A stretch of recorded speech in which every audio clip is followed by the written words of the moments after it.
Have you ever caught yourself thinking, why does this always happen to me? Why can't I catch a break? That's the victim mindset, and it's more common than you think. We've all been there, after rejection, failure, heartbreak, or burnout. But here's the truth. Staying stuck in that mindset drains your strength and steals your future. The good news? You can shift from victim to growth mindset, and when you do, everything changes. Have you noticed how often the voice of a victim sneaks into your thoughts without you even realizing it? It whispers things like, life is unfair. Nothing ever works out for me. I don't have control over what's happening. That inner dialogue is subtle but powerful. It becomes the filter through which you see your relationships, your work, and even yourself. In love, it might sound like, people always leave me. And at work, it might show up as, no one appreciates what I do. These thoughts feel like facts because they're tied to very real emotions, but the truth is they are not facts. They are feelings that pass through the mind like clouds. When you learn to recognize this voice, you gain the first taste of freedom. Instead of believing it blindly, you pause and say to yourself, this is the victim voice speaking. I don't have to obey it. That pause creates distance, and in that distance, a new possibility opens. You stop being consumed by the thought and start observing it like an outsider. This simple awareness is the beginning of shifting into a growth mindset. You start asking questions like, is there another way to see this? Or, what if this situation isn't a dead end but a lesson? Awareness doesn't erase pain, but it prevents pain from becoming your entire identity. When blame takes over, the victim mindset gets reinforced.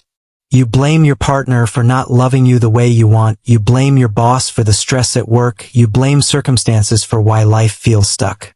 Blame feels comforting for a moment because it places responsibility outside of you, but it's a trap. The more you blame, the less power you have to change anything. Shifting to responsibility is not about saying everything is your fault. It's about recognizing that while you can't control every event, you always control your response. The phrase, this isn't my fault, but my response is my responsibility, can change everything. Instead of staying powerless, you start asking, what can I do right now to move one step forward? In a relationship, it might mean deciding how you set boundaries rather than waiting for someone to treat you right. At work, it could mean focusing on what you can deliver with excellence even if recognition is slow. Responsibility feels heavier at first, but it's the only weight that builds strength. It transforms helplessness into action, blame into freedom, and creates the space for growth to replace victimhood. Fear of failure is another powerful way the victim mindset takes root. You may find yourself saying, what's the point of trying if I'll probably mess it up? Or, other people are naturally better, so why should I even compete? This kind of thinking shows up in relationships when someone convinces themselves that opening up will only lead to heartbreak, so they avoid intimacy. In the workplace, it might mean staying silent in meetings, refusing to take on projects, or never asking for opportunities because rejection feels unbearable. But growth cannot happen without risk, and risk always carries the possibility of failure. The shift comes when you see failure not as proof of your inadequacy but as evidence of your courage. Each attempt, even if imperfect, becomes a teacher. The very act of showing up is strength in itself. The truth is that the people you admire, the ones who appear confident and successful, didn't get there by avoiding mistakes. They got there because they were willing to fail forward. When you change the meaning of failure, you start to see every no as a step closer to a yes, and every setback as a stepping stone. The fear doesn't vanish, but you no longer let it dictate the script of your life. Comparison is another trap that fuels the victim mindset. You scroll through social media and see friends in seemingly perfect relationships, colleagues celebrating promotions, or strangers flaunting lifestyles you dream of. Immediately, you think, why not me? What's wrong with me? That spiral of comparison creates resentment and self-doubt. What you don't see is the hidden story behind those curated images, the arguments behind the smiles, the struggles behind the success. Shifting from victim to growth means redirecting your energy from what others appear to have to what you can build in your own lane. Instead of, "I'll never be like them," you begin to ask, "What is one thing I can improve today?" Comparison starves gratitude, and gratitude is the soil where growth takes root.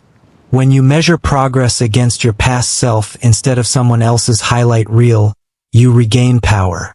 You may not be where you want to be yet, but you are not where you used to be.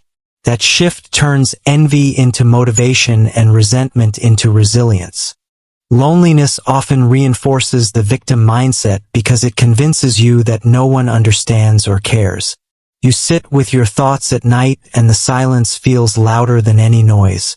It tells you that you are unwanted, that your presence doesn't matter, that others have their lives together while you are left behind.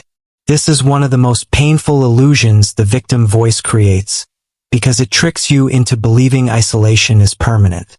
But loneliness can shift into growth when you begin to see it not as a verdict but as a space for discovery. In relationships, instead of chasing people who don't value you, you learn to invest in your own company and strengthen your sense of worth. At work, the quiet moments that feel like being overlooked can become opportunities to develop skills without distraction. And universally, the silence that once felt heavy can turn into the soil where creativity, clarity, and inner peace take root. Growth doesn't require an audience. It often begins in solitude. When you stop fighting loneliness and start listening to what it teaches, you find that being alone and being lonely are not the same thing. One is emptiness, but the other can be empowerment. Another form of victim thinking is holding on to resentment. You replay past betrayals, unfair treatment, or words that cut deeply. In relationships, it might sound like, "They hurt me, so I'll never trust again." In the workplace, it becomes, "My boss overlooked me, so why should I give my best?" Resentment feels like protection, but in truth it's a cage you build around yourself. It ties your worth to what someone else did or didn't do. Growth begins when you recognize forgiveness is not about excusing their behavior. It's about releasing yourself from carrying their weight. Healing doesn't mean pretending it didn't hurt, but it does mean refusing to let that wound define your future. By choosing to forgive, you choose freedom over bitterness. You create space for love, focus, and possibility where anger once lived. Stress has a way of feeding the victim mindset because it makes life feel out of control. You wake up overwhelmed, dreading the day before it even begins.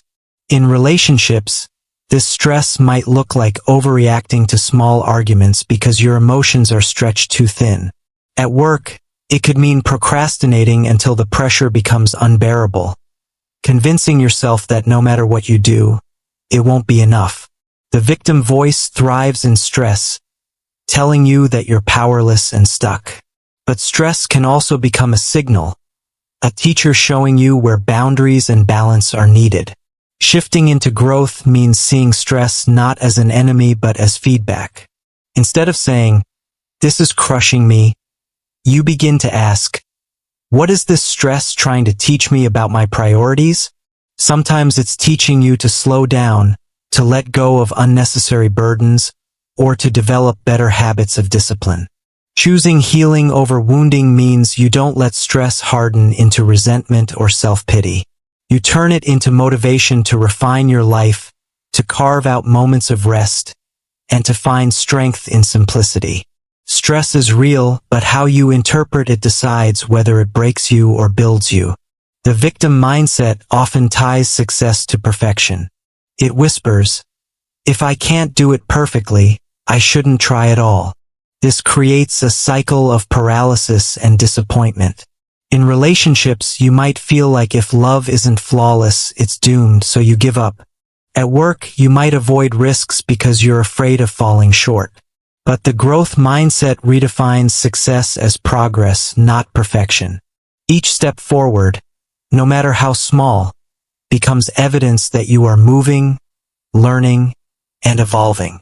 By focusing on progress, you measure yourself not against impossible standards but against your own growth curve. You begin asking, what did I do better today than yesterday?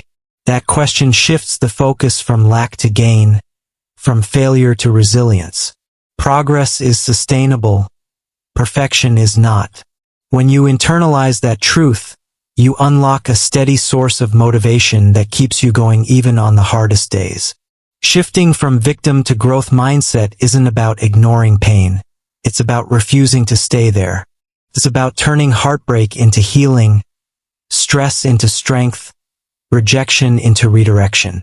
Remember, you are stronger than this moment. If this message resonated, share your story in the comments. You never know who needs to hear it.